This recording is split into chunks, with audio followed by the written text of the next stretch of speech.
Hey, good morning, everybody. This is the new year 2025. This is Henry. Hey, at Up at Night Studios. I just wanted to kind of shout out to you guys and wish you all a happy new year and a prosperous new year as well. Well, today I decided that I needed to talk a little more about what I do and how I do things, and hopefully, I'll be able to share some things with you guys out there that might need some advice or some help on some things.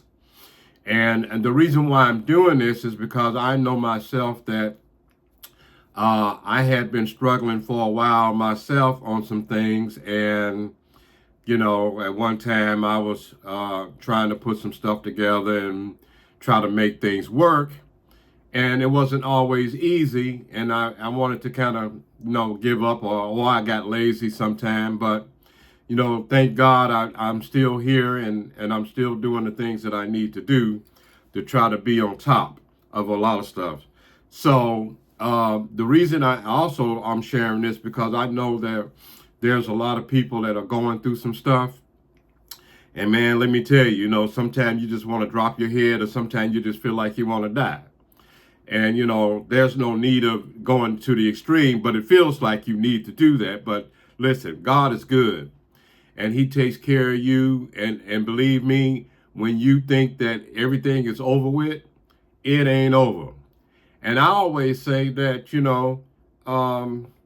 why should you give up? You have no reason to give up. You got one life, right? You may as well just live your life to the fullest. As long as your health is good, and you could get around and you could do things, man, look, don't be giving up. I need guys to fight. I need women to fight. I need men to fight. Fight for your life. Because when you're dead, I mean, it's over with. You only got a short few years on this earth, so you may as well make the best out of it and try to be the best that you can. What have you got to lose? You may as well push every boundary. Try to be on top of everything. Believe in yourself. And believe me, if you get that confidence up and start trying to go and do some things, man, I'm telling you, life changes when you decide that you ain't gonna quit. When you think it's over. And I encourage you just to stay on top of things. Do what you have to do. Don't be afraid of challenges in your life. I'm 66 years old right now. My life has been hasn't always been easy, and it ain't easy now. But for many years, I have been driving the buses over the road. Just to tell you a little bit about me, for 18 years, I've been driving, 19 years now, this is a new year. 19 years I've been driving over the road with coach buses. And I used to drive for a megabus. Do y'all remember that megabus, the double deckers? Well, I used to do that every day. That was like a job, 5-6 days a week, And I would have to get up in the morning according to my bid. I had a bid, for my runs. But my seniority was good. I was like the number 2 driver in the company, or number 3 when we started in 2006. And I was excited about getting this job. I didn't know that I would get it, but I had a lot of faith, and I believed that I would.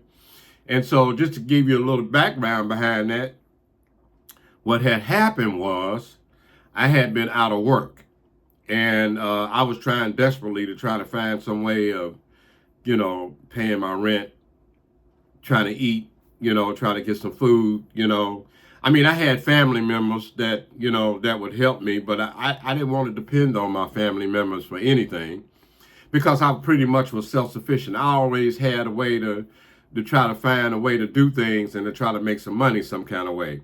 So what I decided to do was, one day I heard that this bus company, it was a private company, and this man had owned his bus, and so I would kind of meet up with him in his garage where the bus were, and I told him, I'll do anything, I'll wash the buses or do anything, because at that time I didn't have CDLs. I didn't have CD. I didn't know what was involved to get into CDLs and get my license and all that to be legal.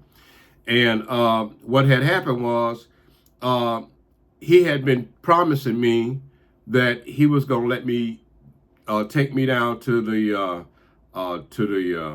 Department of Motor Vehicle to actually pass a test to get my license, and it never flourished that way, you know. And I was kind of, disappointed in that. And then I met a guy um, that actually worked for Coach USA, and he told me, he said, "Hey, you need to go down to Coach USA, you know." And I said, "Really?" He said, "Yeah, they hiring down there." And I said, "Really?" And so I began to go to the driver's license place, and I remember I had to pay, I think it was $60 at the time. It still probably was $60 all these years. And I had to actually try to learn what was being a bus driver about, all the rules and, all of this stuff that I had to learn. And they gave you one of them over the road, those books that you can read from the Secretary of State if you're trying to get a commercial license. And before I took the test, I had to study this commercial book to learn the ins and outs. What did I need? I needed air brakes. I needed passenger endorsement, which is a certification. I needed these things, and I needed to pass this test at the Secretary of State, and they only gave you, like, I think 2 or 3 tries, and after that you would have to wait 6 months or a year till you could reply again. Then you had to pay another $60. I think that's the way it was at that time.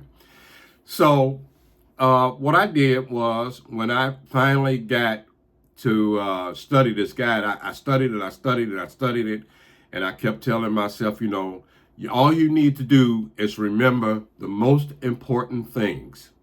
The most important things in this booklet. Pick out what's very important. Notice it. Pick out what's very important when you're taking this test, because sure enough, there will probably be something on this test that you may have to remember so you could pass this test. And I don't know how many you could miss before you was actually failing. But I studied that thing, and I studied that thing, and I think the first time I did it, I missed it by I think about 3 or 4 questions. I missed it, and so again I studied again, and I went back, and I went to go get them CDLs, and I was so happy to get my actually they give you a permit once you pass that test. Now, what you have to do is you got to get hired with a company, or a company that can actually take you out and actually see how you drive and pass their test and everything else. And once you pass that test, they'll give you some paperwork to take back down to the Secretary of State, and then they would turn that paperwork, that permit, in to an actual license, and that's when you get your CDLs. And so I didn't get my CDLs until 2006. And so when I finally got my CDLs, I was very happy about it. And then, and at that time, I was looking for a job. So this guy told me, he said, "You need to go down to Coach USA because they're looking for people all the time." And so what I would do is I would go down there and I would introduce myself, and I told them I was looking for a job. I filled out an application and everything. And I was like in the driver room where all the drivers were sitting and everything else. And so I thought I was going to get hired like right away, because, I just figured, since I had my license, they're going to get me in the door. So what actually happened was they weren't hiring at the time. So what I would do, I talked to this guy named BB, and I told him I really needed the job. I said, "My bags are packed. I'm ready to go." And he said, "Well, we're not going to be doing anything for another couple of weeks." He said, "Tell you what, call me in next Monday, and I'll talk to you then about what you got to do and how you got to do it and whatever else." And instead of me calling him, what I would do is I would get up and I would head back to the job, and I would sit there and actually wait I mean, I wasn't hired at all, but my time was I got to have this job, right? I actually sat there and waited to talk to somebody about the job. And I was persistent. So when I saw BB again, he said to me, "I told you to give me a call." I said, "No, I need to be here. I don't want to miss nothing. I need to sit here and come here and find out what's going on. I can't afford to not be here." And they said, "Wow, y'all need to give this man a job because I mean he's here." And then again, he told me he'll call me. What did I do? I ended up going back to them and saying, "Hey, here I am." I never would pick up the phone and call. I would just show up. That's how much faith I had and believed that I was going to be able to get this job. And then finally, they hired me. They gave me an end date to actually come in and start my training. And I did my training. I passed it with flying colors. And then what we had to do when I finally got my job, because I needed money. Man, I needed some money.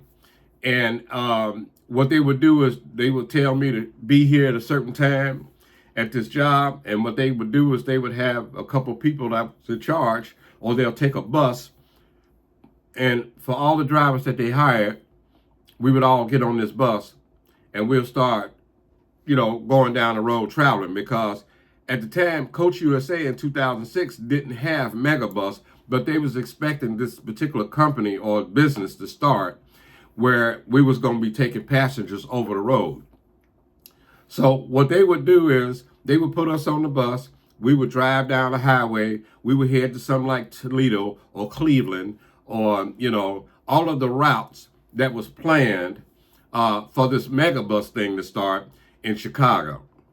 And so I was fortunate enough to be one of the ones that actually started with the company back in 2006. And boy, oh boy, I was so excited about it.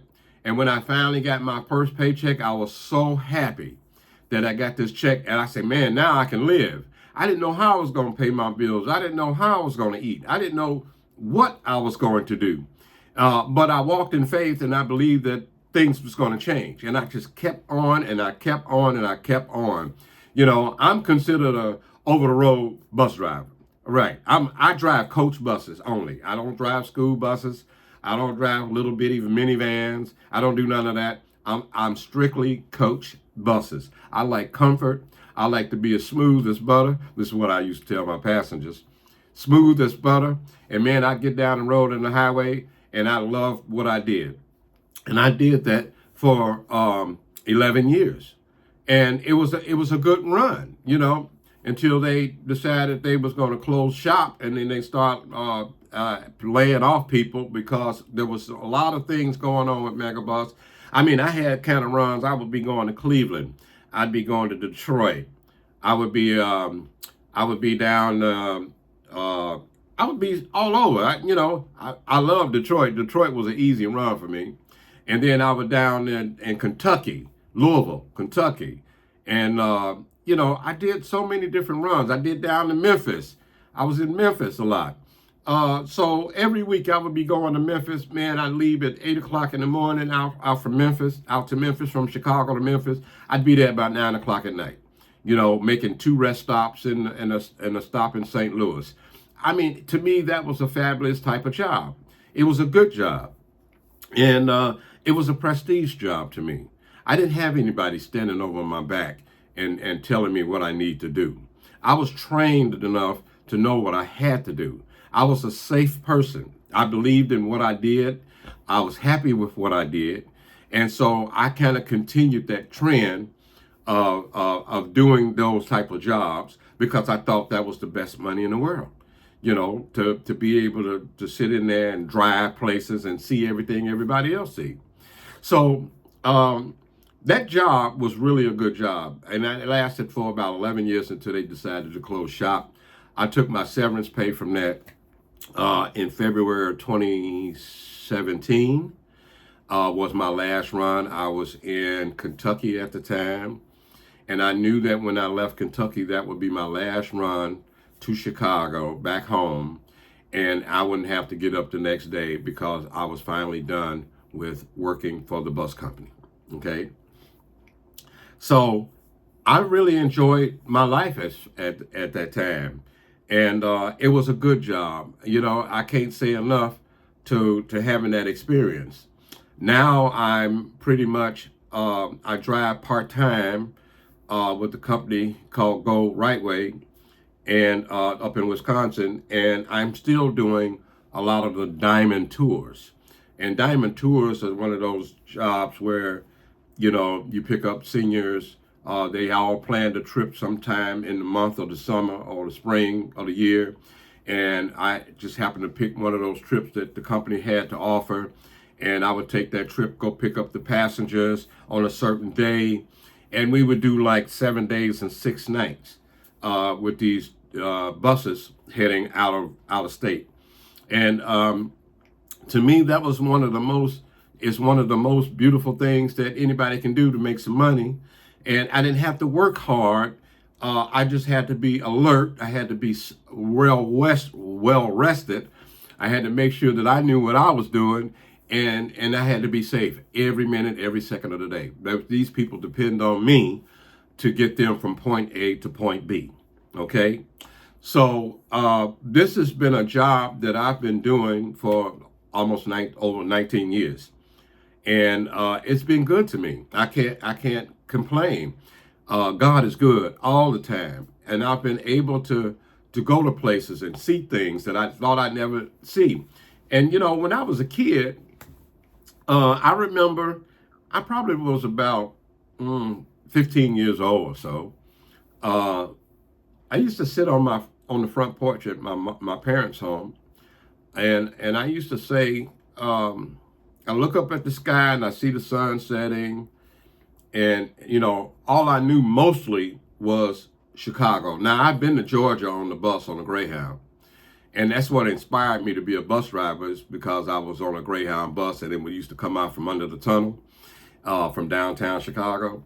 And I'm gonna tell you, I was sitting on that porch one evening, and I looked up in the sky, and I said, I wonder what San Francisco is like. Oh, I wonder what this place is like. I've never been to these places. I hear people talk about them all the time, and you know, of course, I see some of the parts of what people had, you know, on TV or something like that. But I always wondered what it was like to go to these places and everything else. And I had quite an opportunity to do these things. So um, my life has been good, driving coach buses.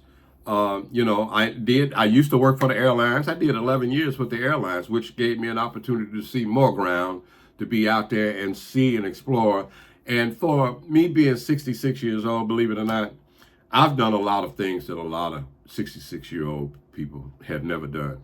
I'm an avid bowler as well. I love to bowl, you know, and I mean, you know, that's something that I do pretty much. And I'll probably be at the bowling alley 4 to 5 times a week in most cases, unless I got a trip or something that I'm going to do. I do consider myself retired in that sense. And the thing about that is the way my schedule is, how I work. It's a beautiful thing. It's almost like you know, I get to choose what I want to do, when I want to do it, and how I want to do it. You know, I could work a trip, and let's say I do a 7 day, 6 night trip somewhere to, you know, the East Coast down in, you know, I just did a trip to, where was that? I forget where I was at.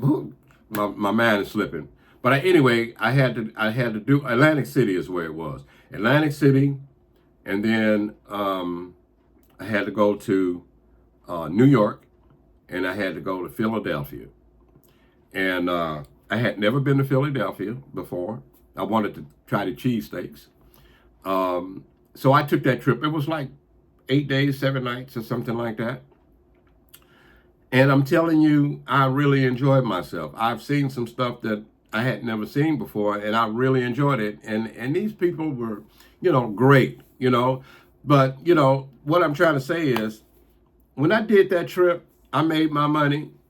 And then when I was back home the next following week, I didn't go back out the next week or 2 weeks. I mean, I stacked some money, and stash it for a rainy day, and then I'm good to go. I'm good to go. And I thought that was a wonderful thing, because now I can wake up in the morning. I was like bowling on Monday morning, Tuesday morning. Sometime I would bowl on Thursday, what they call red pen. And then Fridays I had a league, is 55 and over, on Tuesday and Friday. And sometimes right now I bowl as a sub on Saturday. So I'm in the bowling alley mostly about 5 days, 6 days, sometimes 5 days a week. And I'm really enjoying my life. I don't have a lot of constraints. Yeah, I got bills like everybody else, but I try to plan to do certain things, to make certain monies. I try to see myself way ahead before a problem actually starts. To plan on going out to make some money, to make sure that I have enough money in my account to take care of my bills. And I'm praying that, that I can somehow keep this up to make sure that, I can make my money to pay my bills. And my goal is to have all my bills paid off by 2025. And even though I'm pretty much retired, I just got to say it's been a wonderful thing. I thought, again, I just thought I'd share some things with you guys. If you're down, please stand up and be counted. Don't just give up the towel, throw in the towel and say, hey, I'm done. I can't make it no more. Come on. If there's a will, there's a way. God loves you. I just tell you that. Don't be a quitter. Keep your head up. Be excited every day that you're able to get up, because some people have never gotten, they didn't get up anymore. They dead and gone. That was some people. When I woke up this morning, God allowed me to be awake. He awakened me. There are some people that didn't wake up at all this morning. And this is what? January the 2nd, 2025. Somebody has passed away somewhere in the world. And guess what? If we keep living, one day it'll be our turn also. So I encourage you to do all that you can do in life, man. Life is short. If you got a lot of faith and you believe, man, can't nothing stop you from getting what you want in life. Just don't be afraid of challenges. What have you got to lose? Come on, man. I'm talking to you because I've been there and done that. You've made it all these years this far.